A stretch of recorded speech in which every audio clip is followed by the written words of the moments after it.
ఎందుకు చేస్తున్నారో మాకైతే అర్థం కావడం లేదు పెదరాని అమ్మ. కానీ మీరేమో గోతులు తవ్వుతున్నారనేది మాకు ఖచ్చితంగా తెలుసు. ఏం చెప్తున్నావు పిల్ల?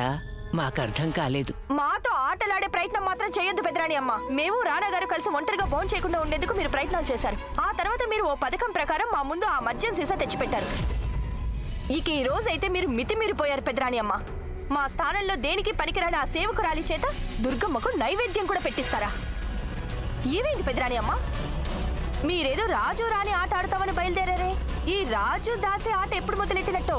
నువ్వు ఈ రోజు మళ్ళీ మద్యం సేవించావు అవునా? లేదంటే ఇలాంటి అవాకులు చెవాకులు పేలం.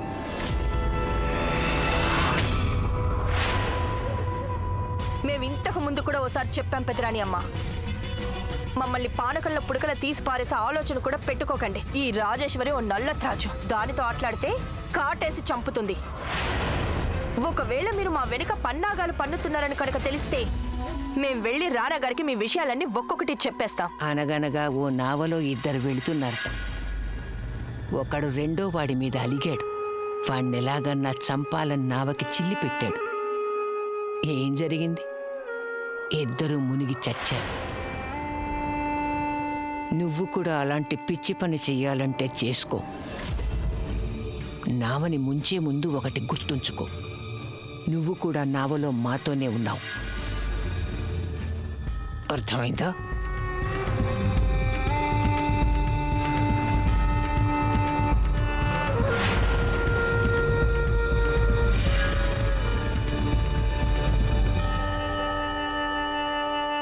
నేను నీకు చెప్పే ప్రసక్తే లేదు రాజేశ్వరి. మేం సావిత్రిని రాణాగారికి పూర్తిగా దగ్గర చేస్తున్నామని. రాణాగారు పూర్తిగా సావిత్రి ప్రేమలో పడేటంత వరకు ఈ మహల్లో ఎవ్వరూ తెలుసుకోలేరు. సావిత్రి అనే పేరున్న ఈ చీకటి రాత్రి వెనుక గాయత్రి అనే పేరున్న జాబిలి దాగుందని.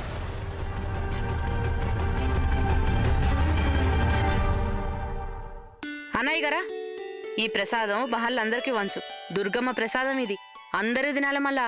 నువ్వు దుర్గమ్మని ఏవేవో కోరుకునుంటావు గాయత్రి. నీకు వరాలిచ్చేది మాత్రం మేమే. నిన్ను రాణాగారిని ఆ దుర్గమ్మ కాదు, మేమే ఒకటి చేస్తాం. తీసుకపో.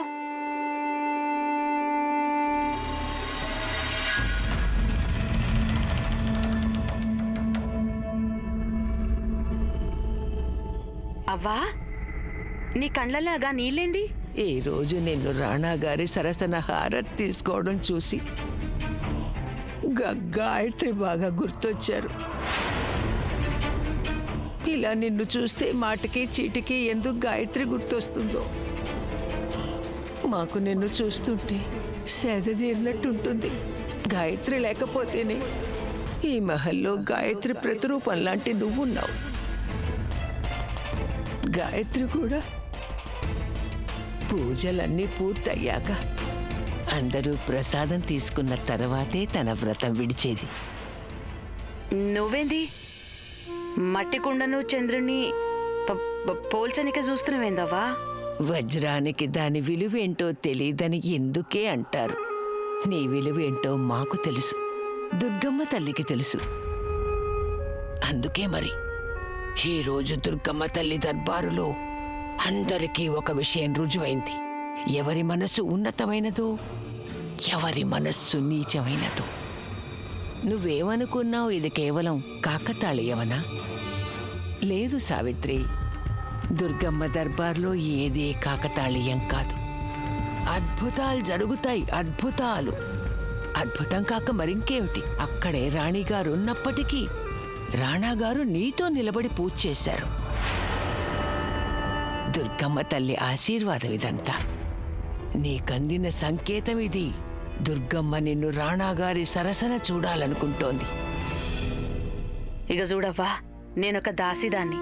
దాసి ఉండేటి చోటు కాళ్ళ దగ్గరనే, మనసులోపట కాదు అని నువ్వనుకుంటున్నావు.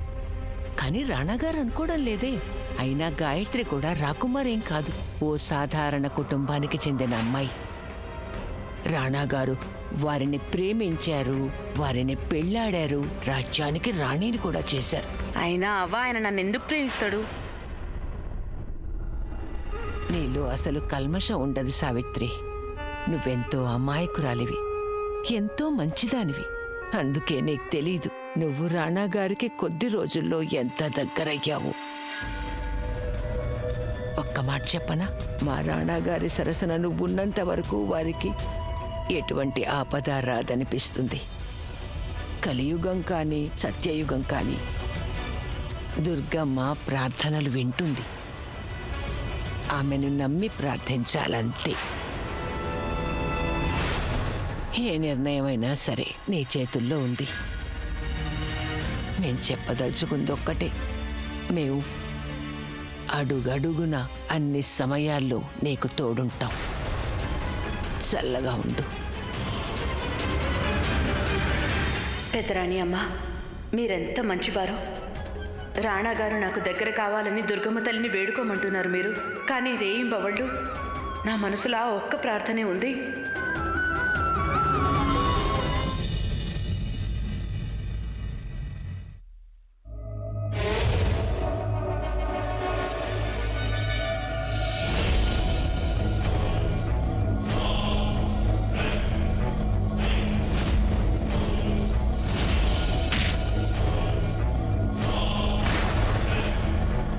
ఏం కూర్చున్నావు నువ్వు? ప్రభు, ఇంత ధైర్యం ఎలా వచ్చిందిరా నీకు? రాజెవరు మీకు తెలీదు. వీడు స్వర్ణలేఖ గురించి ఎంత నీచంగా ఆలోచిస్తున్నాడు.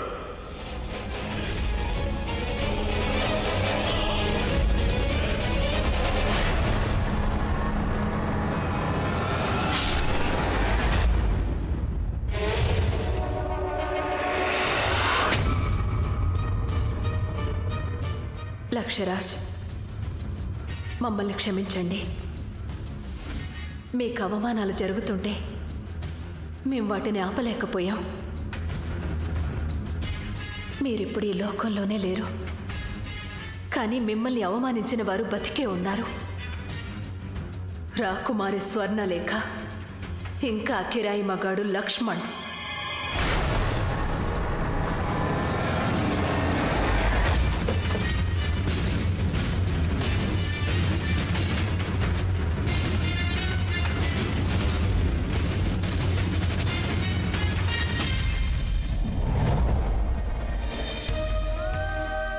రాకుమారి గారు, ఇంతకీ మీరు ఎక్కడున్నారు? ఎలా ఉన్నారు? మీరు త్వరలో వచ్చేస్తారని రాణి గాయత్రి అన్నారు, కానీ ఇంతవరకు మీ గురించి ఏ కబురు లేదు. మీరు లేకుండా ఈ జీవితం దుర్భరంగా ఉందండి.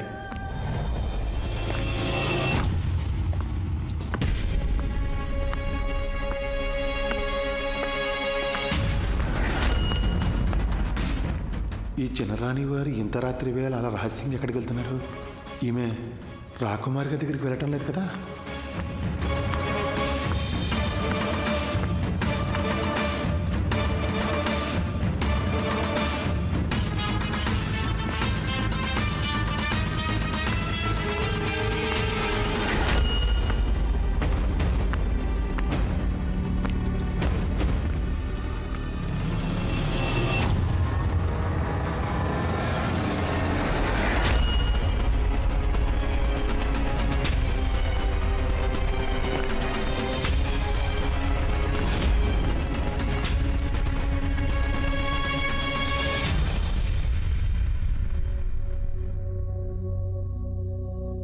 ఆగండి రాణాగారు.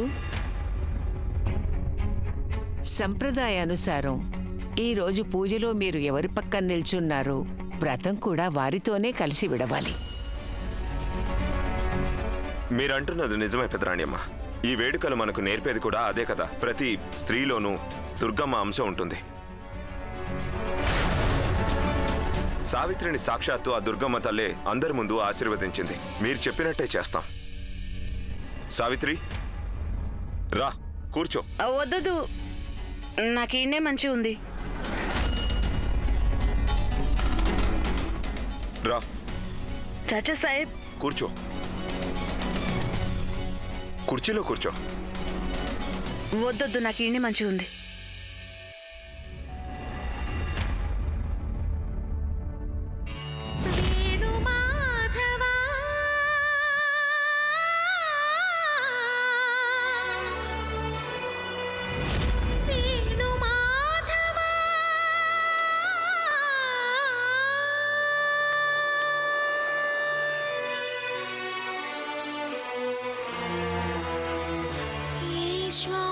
శ్వాసలో చేరితే గాలి గాంధర్వమవుతున్నదో ఏ శ్వాసలో చేరితే గాలి గాంధర్వమవుతున్నదో ఏ మోరిపై వాలితే మౌనమే ఏమైంది? ఏడుస్తున్నావు ఎందుకు? నా పిచ్చి మొహం ఇట్లనే ఉంటదిలే రాజసాహెబ్. ఇలా నాకు చాలా మంచిగుంది. నువ్వింత మర్యాద ఇచ్చినావు కదా. ముళ్ళదారిలో నేను నడుస్తుంటే ఎవరో వచ్చి నా కాళ్లకు మకుమల్ చెప్పులు తొడిగినట్టుంది.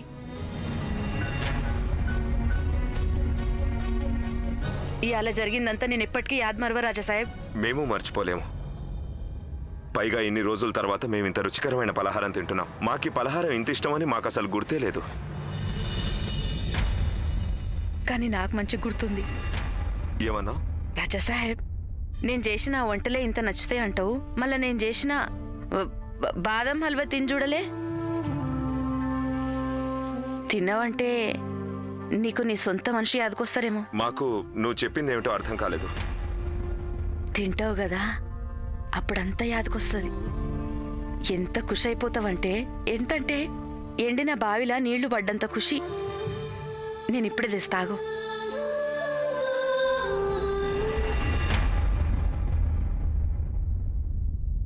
రాకుమారి, ఇక్కడున్న వాళ్ళు మిమ్మల్ని ఎప్పటికీ ఈ పంజరం నుంచి బయటికి వెళ్ళనివ్వరు. వీళ్ళు మీ రెక్కల్ని కత్తిరించి మీరెక్కడికి వెళ్లకుండా చేసేస్తారు రాకుమారి. మాలో పరస్పర విరుద్ధమైన ఈ ఆలోచనలు ఏమిటి? ఒక ఆలోచన మాకు మేము పోగొట్టుకున్న మాంగళ్యాన్ని గుర్తు చేస్తోంది. వారి మరణానికి మేమే కారణమని నిలదీస్తోంది. మేము వారికి ద్రోహం చేశామని చెప్తోంది. ఇంకో ఆలోచన అంటుంది, నువ్వు ఇన్నాళ్ళు కేవలం కష్టాలే అనుభవించావు స్వర్ణ. సుఖాలు ఎప్పుడూ చవి చూడలేదు. ఇప్పుడు నీకు అవకాశం ఉంది అని. ఇప్పుడు మేమేం చేయాలి?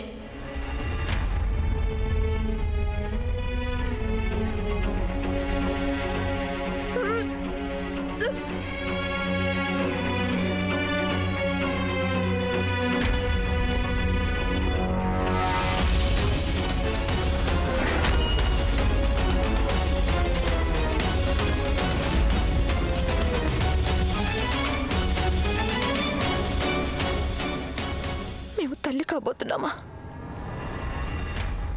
మేము బిడ్డకి తల్లి కాబోతున్నాం. ఈ చిన్నరాణి వారు ఎక్కడికి వెళ్ళినట్టు? ఇక నీ ఎదురు చూపులు అనవసరం. మీరు రావడం మంచిదైంది చిన్నరాణి వారు. మీకు చాలా ముఖ్యమైనది ఒకటి చెప్పాలనుకుంటున్నాం. మాకు నువ్వు చెప్పేదేముంటుందని? చిన్నరాణి వారు రోజు సూటిపోటి మాటలు మాట్లాడుతూ ఇన్నాళ్ళు మా లక్ష్యరాజుని అవమానపరిచింది చాలదా? వారిని ఎంత ద్వేషించావంటే వారు పాపం తన ప్రాణాలే కోల్పోయారు. ఇదంతా నీ వల్లే జరిగింది. కొంచెం మా మాట వినొచ్చు కదా చిన్నరాణి వారు. ఇప్పుడు నువ్వు చెప్పే మాటలేవి ఈ మహల్లో ఎవ్వరికీ వినపడవు. అర్థమైందా? చిన్నరాణి వారు నడు. ఇటు కాదు, నేను అటువైపు వెళ్ళి చూడాలి.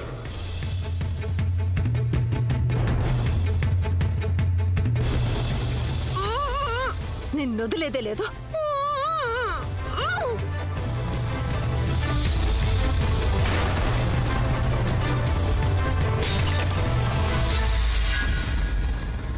చిన్నరాణి వారు నా మాట వినండి. చాలా ముఖ్యమైన విషయం ఇది.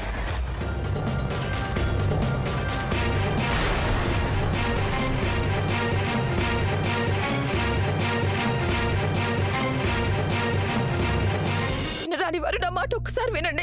మాట్లాడుకో. నీకు ఈ రోజు వదిలేదే లేదు. చిన్నరాణి వారు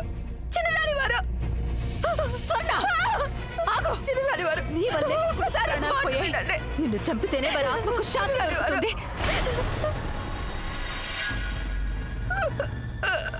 చిన్నరాజా వారు వారి అమ్మని వదిలి వెళ్ళిపోయి ఉండొచ్చు, కానీ వారి అమ్మ ఇంకా బతికే ఉంది.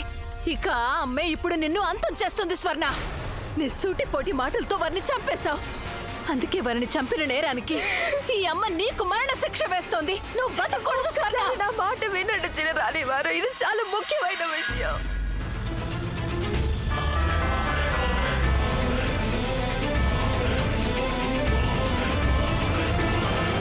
ఆ రోజు మరణిస్తూ మా లక్ష్యరాజ్ ఆర్తనాదాలు పెట్టినట్టు ఈ రోజు నువ్వు కూడా ఆర్తనాదాలు పెడతావు స్వర్ణ. నువ్వు కూడా చావాలి. నేను తల్లిని కాబోతున్నాను.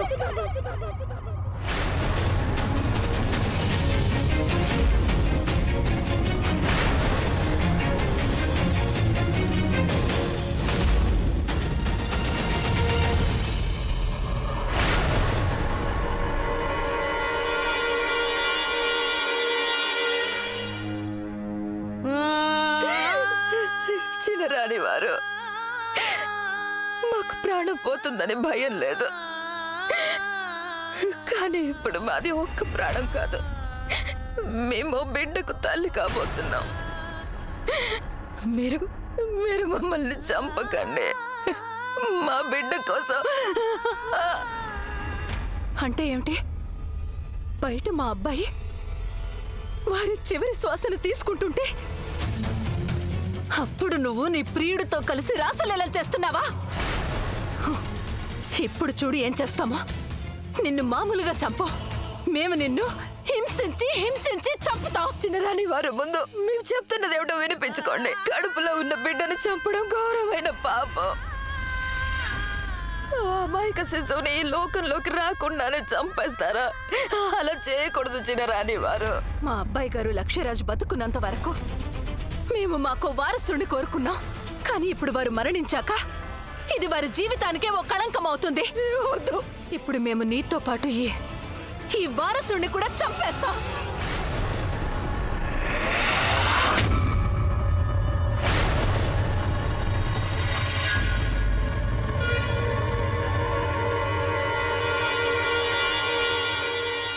వదిలేండి చిన్నరాణి వారు.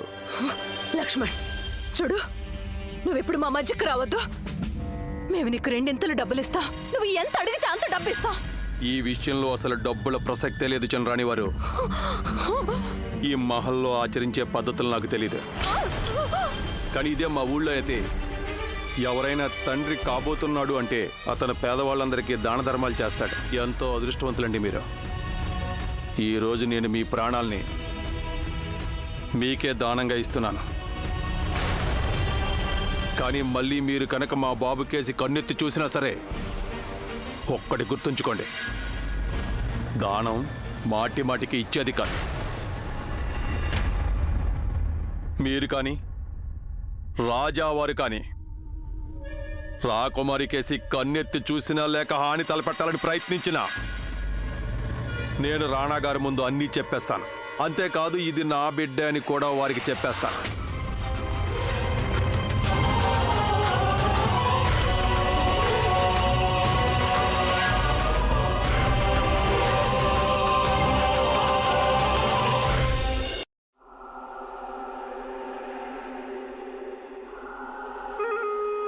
మాకీ అమ్మాయి బాగా నచ్చింది రాణాగారు. తను మిగతా వాళ్ళలా ఉండదు. మీతో కలిసి భోంచేసే అదృష్టం ఓ మహారాణికి దొరికితే ఆమె కూడా గర్వపడుతుంది. కానీ ఈ అమ్మాయి అలాంటి వాటన్నిటికీ అతీతంగా ఉంటుంది. ఎంత వినయం, ఎంత అణకువ. మీరంటున్నది నిజమే పెదరాణి అమ్మ. సావిత్రి లాంటి అమ్మాయిని మేమింతవరకు ఎక్కడా చూడలేదు. ఏదైనా వెంటనే నేర్చుకుంటుంది. సావిత్రి తన జీవితంలో ఇంతవరకు ఆయుధాన్ని ముట్టుకోనే లేదు. మొదటి ప్రయత్నంలోనే కొబ్బరికాయని సరిగ్గా సగానికి విరిచేసింది. మెచ్చుకొని తీరాలి. సావిత్రి మీకు ఎన్నెన్ని సేవలు చేస్తోందో. మీరు కూడా తన కోసం ఏదైనా చెయ్యాలి రాణాగారు. మీరు తన పెదాల మీద చిరునవ్వు చూసుండొచ్చు, కానీ మేము ఆమె కళ్ళల్లో దాగున్న బాధని కూడా గమనించాం.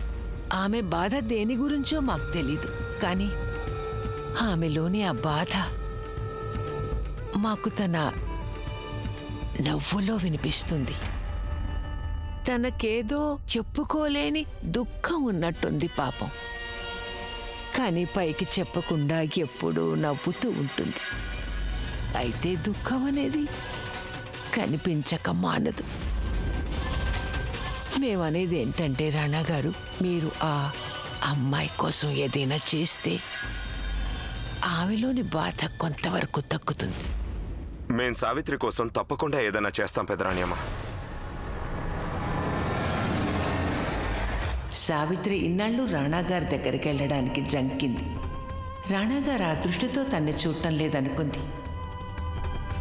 అయితే ఇప్పుడు రాణాగారు స్వయంగా ఆమె దగ్గరికి వెళితే గాయత్రి తన వశం తప్పక మానదు. వీళ్ళిద్దరూ ఒకరికొకరు ఎంత దగ్గరైతే మా కలలు నిజమయ్యే రోజు కూడా అంత దగ్గర పడుతుంది.